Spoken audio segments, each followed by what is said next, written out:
सांगली जिल्ह्यात ऑनर किलिंगची घटना घडली आहे। मुलीच्या प्रेमप्रकरणास वडिलांनी विरोध करत निर्घृण खून केल्याची घटना जिल्ह्यातील खानापूर तालुक्यातील मंगरुळमध्ये घडली आहे। शनिवारी ही घटना घडली आहे। प्रेमप्रकरणास वडिलांचा असलेला विरोध आणि मुलगी सांगूनही ऐकत नाही म्हणून चिडून वडिलांनीच खून केलाय।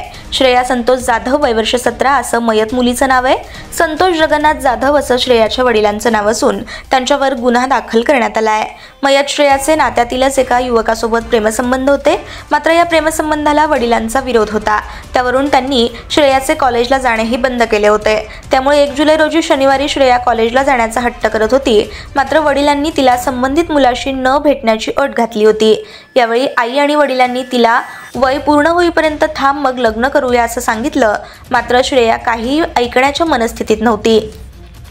यावरून वाद झाल्यानंतर वडील संतोष यांनी रागाच्या भरात समोर असलेला भाजी चिरण्याचा चाकू घेऊन श्रेयावर हल्ला केला। वडिलांनी केलेल्या हल्ल्यात श्रेया गंभीर जखमी झाली होती। तिला खासगी रुग्णालयात दाखल करण्यात आलं होतं, मात्र तिच्यावर उपचार सुरू असताना तिचा मृत्यू झाला।